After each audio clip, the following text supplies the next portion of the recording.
No conteúdo do Enem, o primeiro tópico se refere a transformações químicas. E dentro de transformações químicas tem uma coisa que ele coloca lá que se chama mistura gasosa.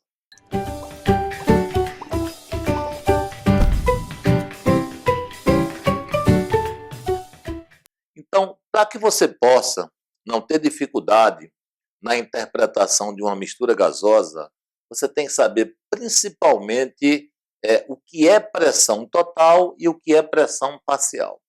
Mas vamos começar primeiro pelo que é mistura gasosa, né? Então, veja bem, mistura gasosa é quando dentro de um mesmo sistema você tem gases diferentes submetidos às mesmas condições de pressão e temperatura.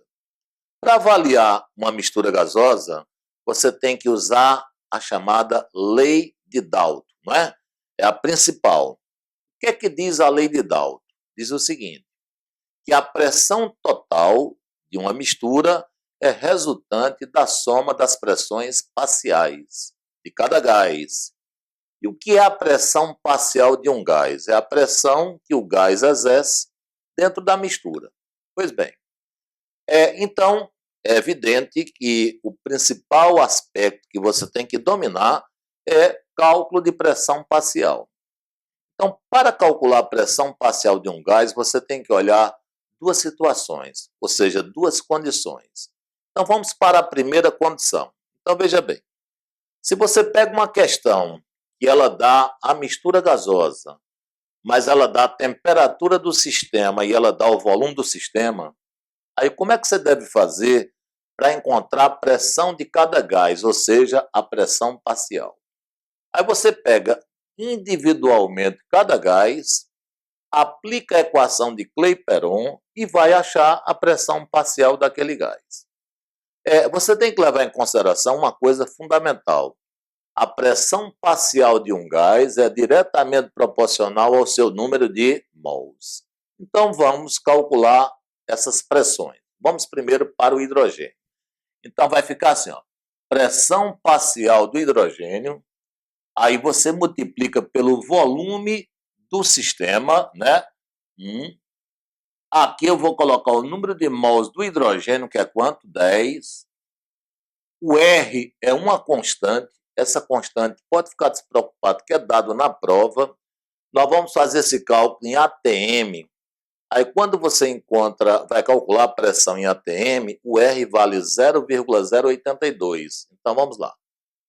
10 vezes o R, que é 0,082, vezes a temperatura. A temperatura está em graus Celsius, tem 100 Kelvin.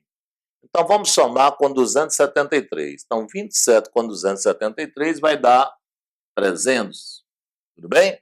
Então, a pressão que o hidrogênio exerce aqui dentro, ou seja, sua pressão parcial vai ser igual a 10 vezes 0,082 vezes 300. Dá 246 atm. 246 atm. Vamos agora encontrar a pressão parcial do oxigênio. Então vai ficar assim, ó. Pressão parcial do oxigênio vezes o volume do sistema, é igual ao número de mols do oxigênio, que é quanto? 5. O R é uma constante 0,082. A temperatura é quanto? 27 com 273, 300. Então, nós vamos ter aqui 300. Então, a pressão parcial do oxigênio será igual a... Então, vamos lá, né? Vai ficar 5 vezes 0,082 vezes 300. Então, a pressão parcial encontrada foi 123 atm. Se a questão lhe pedir a pressão total, é só somar. Então, 123 mais 246, você vai ter 369 atm. Pronto. Aqui você já aplicou a lei de Dalton. Aí vamos agora para a segunda condição. Às vezes a questão da mistura, não dá temperatura e nem dá o volume do sistema, mas dá a pressão total do sistema. Aí você já tem que usar uma outra linha de raciocínio, ou seja, é o que a gente chama pressão parcial em função da pressão total da mistura. Aí o que é que você faz? Olha, vou encontrar a pressão parcial do H2. Aí eu pego a pressão total que ele dá na questão e multiplico pela fração molar do H2. Como é que a gente acha fração molar? Fração molar é o número de mols da substância dividido pelo número de mols total. Então vamos lá, né? Vamos fazer esse cálculo. Então, qual é a pressão parcial do H2 aqui? Então nós vamos fazer a pressão total, que é quanto? 10, e vamos multiplicar pela fração molar do H2. Vamos calcular a fração molar do H2. Então, fração molar do H2 é o número de mols do H2, que é quanto? 8, dividido pelo número de mols total, que dá quanto?